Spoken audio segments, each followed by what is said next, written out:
सदगुरु सुखराम जी महाराज ने धन्य हो। सदगुरु युक्तिराम जी महाराज ने धन्य हो।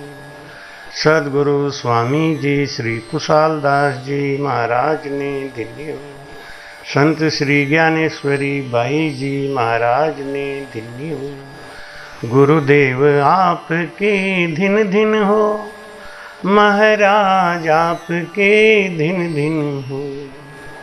मैं जन्म जन्म का भटका हूँ, मुझे अपनी शरण में रहने दो। गुरुदेव आपके धिन धिन हो, महाराज आपके धिन धिन हो। महाराज आपके धिन धिन हो। कहवा सुनवा सीखवा श्रवण बचन बिलासा, सुख सारण सोई संत जन सुमरे सांसों सांसा। बोलो राम। महाराज कहते हैं इस संसार में लोग कथा करने में, तप करने में, जप करने में, तीर्थ करने में, व्रत करने में ही जीवन का सार समझ लेते हैं, भक्ति का सार समझ लेते हैं। जबकि ये सब के सब बेसिक ज्ञान है, प्राइमरी स्कूल है। इनसे हमको प्रेरणा मिलती है भक्ति करने की। कभी कभी हम कोई गुरु ऐसा बना लेते हैं जो जप में, तप में, तीर्थ में, व्रत में, माला जपने में लगा देता है। लेकिन जब तक सतगुरु नहीं मिलते हैं तब तक हमें गुरु बदलने में बुराई नहीं है। गुरु तलाशना चाहिए, सतगुरु को खोजना चाहिए। सतगुरु मिले तो भरम मिटावे, गुरु मिले तो भरम दिड़ावे। गुरु क्या करता है? वो कहता है तप में बतावे नाम, जप में बतावे रे, व्रत में बतावे कोई, धाम भटकावे रे। कथा में सुनावे, कथा में सुनावे कहे पिया इसी ठोर रे। कैसे करूं सुरती शब्द को प्यारो योग रे। गुरु है वो जब तब तीर्थ व्रत और कथा में कहते हैं कि भगवान यहीं मिलेंगे। कथा सुनो मन निर्मल हो जाएगा। अरे कथा सुनने से मन निर्मल हो जाएगा? मन को पकड़ना पड़ेगा। असंशयम महाबाहु मनो दुर्निग्रहम चलम, अभ्यासेन तू कौन्तेय वैरागेण च गृह्यते। गीता में भगवान कृष्ण साफ साफ आदेश देते हैं कि अभ्यास करो। किसका अभ्यास करें, कैसे अभ्यास करें, ये सदगुरु बताते। सदगुरु की आवश्यकता क्यों है? हम आपके पहले भी वीडियोस में बता चुके हैं कि सांख्य योग की भक्ति और नवधा भक्ति में गुरु की आवश्यकता नहीं है। ये नकल से भी होता है। जैसे चपरासी की नौकरी पानी है तो आपको नकल मार के इधर उधर पढ़ाई करके आप पास हो सकते हैं, मिल जाएगी चपरासी की नौकरी। पहले के ज़माने में बच्चे पढ़ने क्यों जाते थे स्कूल में? इसलिए कि स्कूल जाओ नहीं तो शादी नहीं होगी। बच्चे केवल इसलिए स्कूल जाते थे। हमें याद है जब मैं हाई स्कूल में था शायद, तो हमारे क्लास में एक लड़का बड़ा कमज़ोर था। तो मास्टर साहब उसको कहते थे कि तू तो खाली शादी के लिए पढ़ रहा है, जब तक शादी नहीं हो रही है तब तक स्कूल में आते रहो, क्लास करते रहो। शादी हो जाएगी स्कूल बंद कर देगा, तुझे कोई आगे तो बढ़ना नहीं है, तो फिर तू जैसा चाहे वैसा कर। ऐसे ही हमको जब तब तीर्थ व्रत में ही करना है। तो वो क्यों करना है? क्योंकि मुझे इन्हीं लोकों में जाना है, यही काम करना है। भक्ति कौन करता है, भजन कौन करता है? जिसको आवागमन से मुक्त होने का लालसा है, इच्छा है, जिसको गर्भवास का डर है। गर्भवास के ताप सु कापे सुर नर दे। जिसको गर्भवास का कष्ट पता है, जिसको गर्भवास का डर लगा है, वो भजन करेगा, वो सद्गुरु की तलाश करेगा, और कोई नहीं करेगा। वैसे तो मैं रायपुर में 10 तारीख को ही आ गया था, लेकिन कुछ ऐसी बात हो गई जिसकी वजह से संगत मैं देर में कर पा रहा था। आज ये संगत मैं पूरी तरह से आप सबको दे रहा हूँ। रायपुर छत्तीसगढ़ से हमारे सुरेश अग्रवाल जी ने यहाँ पे बुलाया था। मेरे एक बहुत ही खास थे सुरेश सिंघानिया जी, जिनका शरीर छूट गया, तो उनके लिए रायपुर आना पड़ा और रायपुर से हमको जगन्नाथपुरी निकलना है। जगन्नाथपुरी में आने वाले सत्संग के बारे में वहाँ पे व्यवस्था देखनी है। फिर उसके बाद में कलकत्ता जाना है और कलकत्ता से वापस बनारस और फिर चैत की नवमी का कार्यक्रम है। तो लगातार व्यस्तता तो है, लेकिन बस इसको तो मैं एक खेल के तरीके से, आनंद के तरीके से लेता हूँ। धन्य हो प्रभु, आप कठिन परीक्षा भी लेते हो, थाप भी मारते हो और बचाते भी हो, सब आप ही करते हो। जो जिनको गर्भवास का ताप का डर है वो भजन करेंगे, जिनको पुनरपि जननम पुनरपि मरणम का डर है वो भजन करेंगे, जिनको 84 का डर है वो भजन करेंगे। जिनको 84 का डर नहीं है वो भजन नहीं करेंगे। तो अष्टांग योग और राजयोग, इन दोनों भक्ति के लिए गुरु बहुत जरूरी है। क्यों? ये गुरु का प्रेम, गुरु की प्रेरणा और गुरु के मार्गदर्शन से ही आगे बढ़ेगा, वरना ये योग बिगड़ जाता है। और अष्टांग योग और राजयोग का बिगड़ा हुआ जो भक्ति का रोग है वो फिर सुधरता नहीं है। इसलिए महाराज समझाते हैं कि सदगुरु की तलाश करो, गुरुओं के चक्कर में मत फंसो। हमने तो गुरु बना लिया, हमारे गुरुजी ने तो ये बता दिया, हमारे गुरुजी ने तो ये बता दिया। पहले ये तो सोचो कि आप जो मंत्र दिया गुरुजी ने वो ठीक दिया है, और गुरु के उसी प्रेरणा से, उसी परोपकार से आप यहाँ तक आए हो कि अब आपको सदगुरु की तलाश करनी चाहिए। बीएससी किया तो स्कूलों में किया, लेकिन अब पीएचडी करना है ना। ये सांसों सांस भजन ये पीएचडी है। इसके लिए हमें सदगुरु की तलाश करनी चाहिए। अब आजकल तो सदगुरु भी बहुत बने फिर रहे हैं, कोई कोई केवली भगवंत बना फिर रहा है। तो अब बड़ा झंझट है संसार में। बस जिस पे मन हमारा राजी हो जाए वही हमारा सदगुरु है, वही हमारा ज्ञानी है। जिसके पास जाने से हमारा भरम दूर हो जाए, जिसके पास जाने से हमारे अंदर प्रेम जाग जाए, जिसके पास जाने से हमारे भजन में रुचि बढ़े, भजन की विधि हमारी और आगे बढ़े, वही सदगुरु है। बस यही परीक्षा है, छोटी सी परीक्षा है। वैसे तो वाणी जी में सदगुरु पारक का बहुत बड़ा लिखा है महाराज जी ने, लेकिन अगर इतना पारक करते करते तो पता नहीं, हो सकता है बीत जाए समय।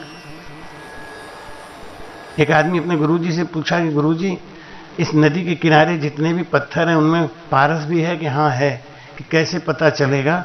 कि पत्थर उठाओ, गाल पे लगाओ, गर्म लगे तो पारस है, ठंडा लगे तो फेंक देना। अब उसने नियम बना लिया। अब वो नदी के किनारे जाता था, पत्थर उठाता था, गाल पे लगाता था, ठंडा फेंक दिया। फिर एक दिन बीता, 2 दिन बीता, अब उसकी आदत बन गई। अब वो क्या करता, पत्थर उठाता, गाल पे लगाता, ठंडा फेंक दिया। दिन भर यही काम करता। 10 दिन के बाद एक दिन अचानक उसके हाथ में पारस भी आ गया। पारस को उठाया, उसको गर्म लगा, गाल पे लगाया, उसको गर्म लगा, लेकिन उसको फेंकने की आदत। और फेंकते समय अरे ये पारस तो गया, लेकिन ऐसे ही चला गया। 84 लाख योनि का शरीर फेंकते फेंकते हमारी आदत बन गई है। तो नर्तन भी ना चला जाए फालतू। इसके लिए हमें सदगुरु की तलाश करनी है। सदगुरु की परीक्षा मैंने बताई आपको। जिसके पास जाके आपका मन शांत हो जाए, आपका मन भजन में लग जाए, जिसके पास रहने से हमको भरम का दूर करने में मदद मिले और प्रेम आ जाए, भजन की विधि मिल जाए, वही है सदगुरु। बस उसे पकड़ लो, छोड़ना नहीं। वहाँ हानि लाभ नहीं देखो, सौदागरी मत करो। बस वहाँ पे एक ही काम करो कि ज्ञान से बात करो। महाराज कहते हैं, पांडे समझ शिवर हल साईं, बिना भजन जुग पर ले जावे, पड़े कूप भो माही रे। पांडे समझ शिवर हल साईं, निराकार निराधार सबद को, खोजो आतन माही रे। पांडे समझ सिवर हल साईं। महाराज समझाते हैं कि अगर ज्ञानी हो तो पहले समझो, भजन करो, और भजन करके रोम रोम में, रग रग में और अलंकार धुनी जगा लो।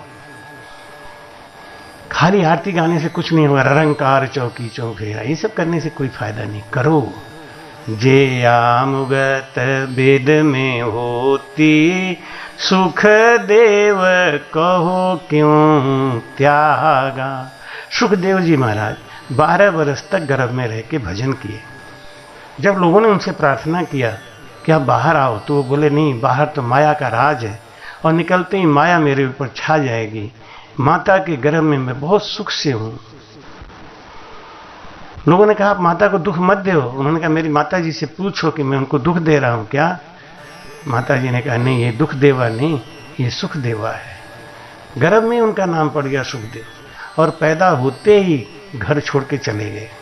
जबकि उनके पिताजी ने, व्यास जी ने वेद बनाए, पुराण बनाए। तो महाराज कहते हैं कि अगर वेद पुराण को पढ़ने से ही मुक्ति होती, मोक्ष होता, तो सुखदेव कहो क्यों त्यागा। ताके घरे पुराण ठार्य, फिर पढ़न को जागा। पांडे समझ सिंवर हल साईं। शंकराचार्य आगली कहता, पाछे सब बताया। शंकराचार्य त्रिकालदर्शी संत हुए, बड़े पराक्रमी संत हुए, लेकिन जे आमुगत वेद में होती, तो दत्त पास क्यों आया रे। पांडे समझ सिंवर हल साईं। दत्तात्रेय को उन्होंने गुरु क्यों बनाया? सदगुरु मिल गए उनको, जबकि वो त्रिकालदर्शी संत थे। आजकल तो हम कुछ, हमारा भजन भी नहीं हो पा रहा है, पूजा भी नहीं हो पा रहा है, एक साखी भी याद नहीं है, लेकिन हम कहते हैं हमारे तो वो गुरु हैं, हम अपने गुरु की वही भक्ति करेंगे। अरे भाई, उस भक्ति के पुण्य प्रताप से ही तो आप यहाँ तक आए हो कि आज आपको सदगुरु तलाश रहे हैं, सदगुरु आपको बुला रहे हैं। उनके शरण में जाओ। जे राम राम राम राजपाठ सुख संपत माही, जे वो मुख फल पावे। तो शहर उज्जैनी त्याग भरतरी, बन रोही क्यों जावे रे। पांडे समझ सिवर हल साईं।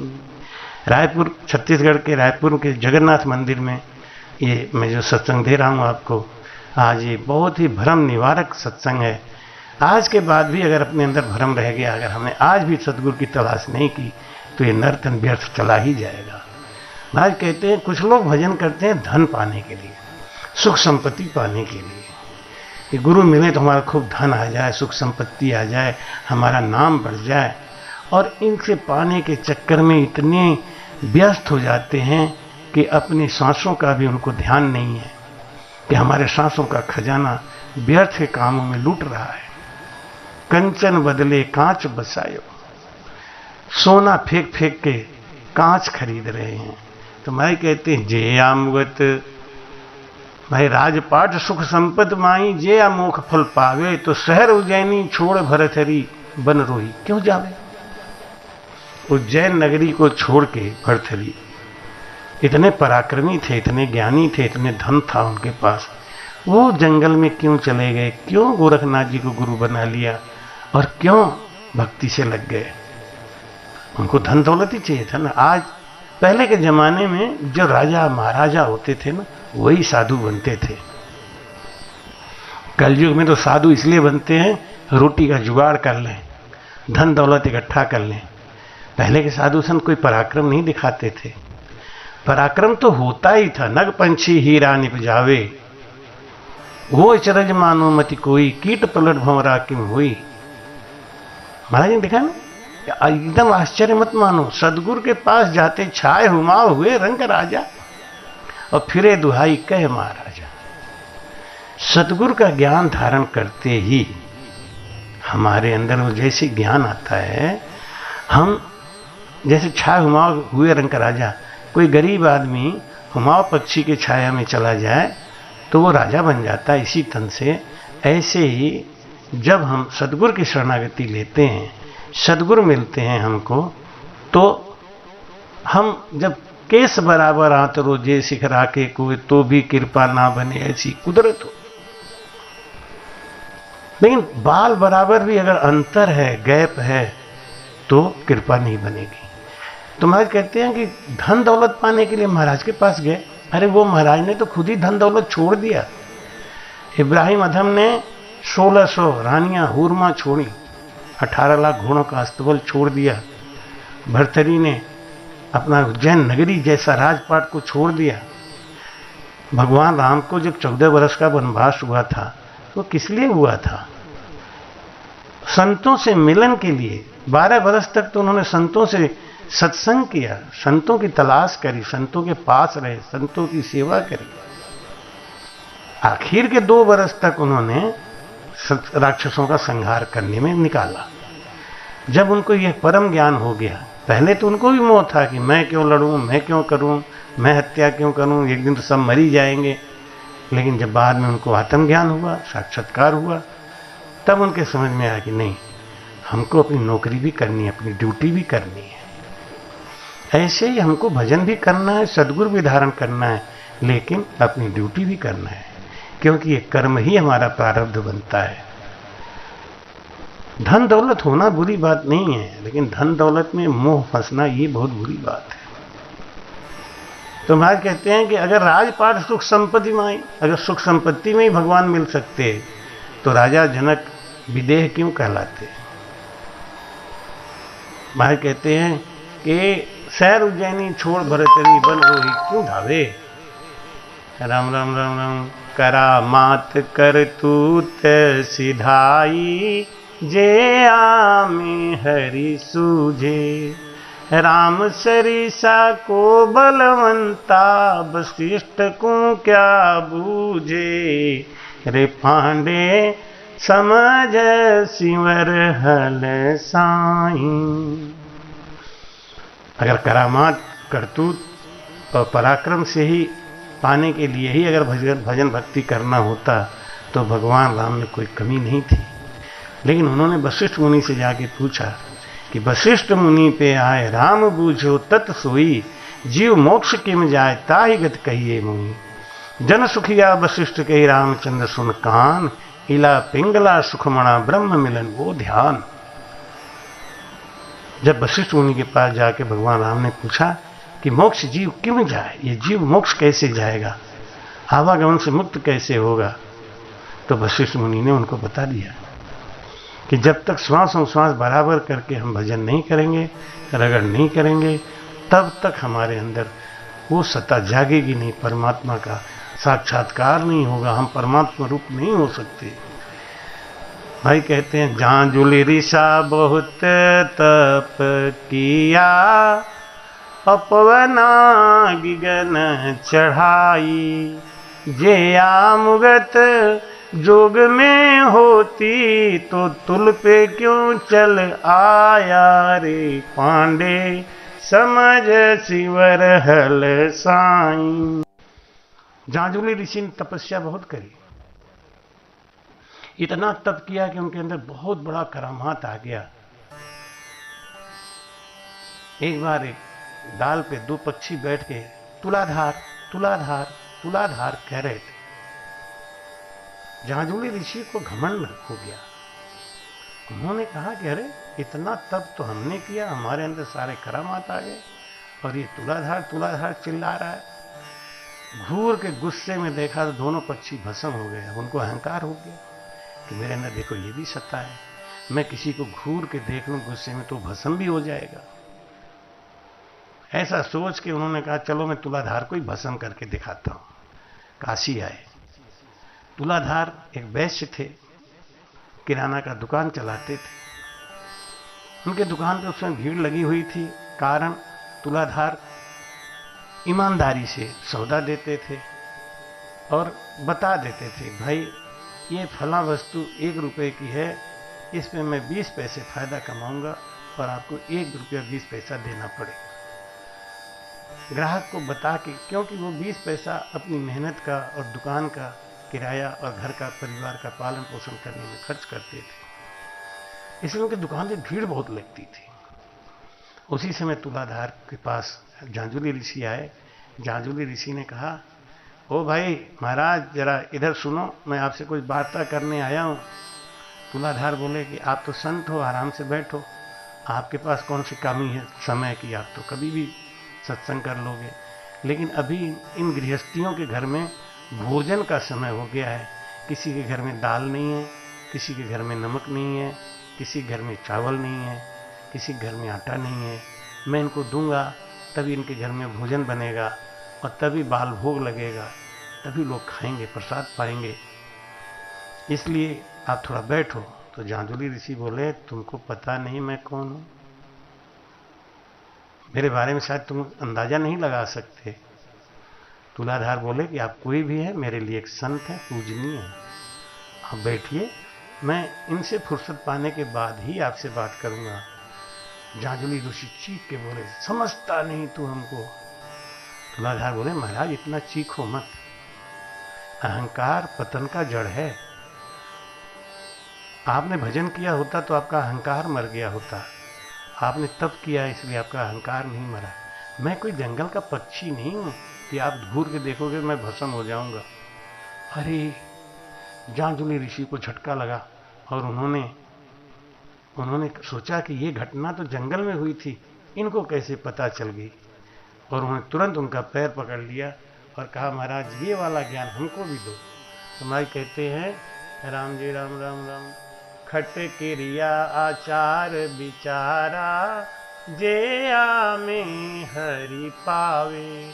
तो व्यास सरीसा कहो कुण हुआ, नारद पे क्यों जावे रे। पांडे समझ शिवर हल साईं। महाराज कहते हैं, अगर तीर्थ व्रत जप तप करने से ही मोक्ष हो जाता तो व्यास जी सारा भेद बताने वाले वो नारद जी को गुरु क्यों बनाए, क्यों उनके पास जाके क्या सीखा। तो भाई कहते हैं, राम राम राम, त्याग जत करनी बहु क्रिया, जे आमे पद सूझे।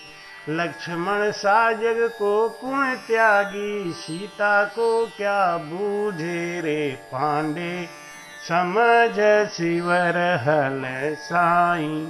कोई कहता है घर छोड़ दो, स्त्री छोड़ दो, परिवार छोड़ दो। अगर इसमें ही होता मोक्ष तो लक्ष्मण जैसा तो कोई हुआ नहीं, ना होगा। लेकिन उन्होंने भी सीता माता को क्यों गुरु बनाया, जबकि उनके गुरु थे। वशिष्ठ मुनि से ज्ञान नहीं मिला, उनको नहीं समझ पाए, मौका नहीं मिला, माता सीता को गुरु बनाया। तो क्यों बनाया। महाराज कहते हैं कि जति त्याग क्रिया हर, जोगी वेदराज सुख सारा। कहे सुख राम सुनो सब कोई, सत्य शब्द है न्यारा। जति पना रखने से, तप करने से, तीर्थ करने से, व्रत करने से हमको वो तत्व ज्ञान मिलेगा नहीं, परम मोक्ष हमको मिलेगा नहीं।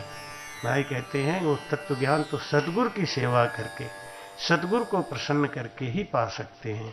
इसलिए जप तप करनी जोग सु, भजन समूह नहीं कोई, प्रेम सन सुख राम के नाम भजन नहीं हो। सद्गुरु माध्यम है प्रेम करने का। इसलिए गुरु को छोड़ो, सद्गुरु की तलाश करो, सद्गुरु के शरण में जाओ, उनसे भेद सीखो। कहते जा दिन सतगुरु भेटिया ता दिन जन्म सनाथ, श्रवणा शब्द सुनाए के मस्तक दीना हाथ। सदगुरु कौन है? जो सांसों सांस भजन कराए और आचार विचार खट क्रिया से दूर कराए। गुरु कौन है? जो जब तब तीर्थ व्रत में लगाए। इसलिए सदगुरु की तलाश करके अपने जीवन को सफल करें। आज छत्तीसगढ़ रायपुर जगन्नाथ मंदिर से आपको ये संदेश दे रहा हूँ। आशा है आज की संगत आपको पसंद आएगी। कमेंट में जाएं और इस चैनल को लाइक करें, सब्सक्राइब करें और शेयर जरूर करें। राम जी राम। कृपया चैनल को सब्सक्राइब करना ना भूलें। राम राम।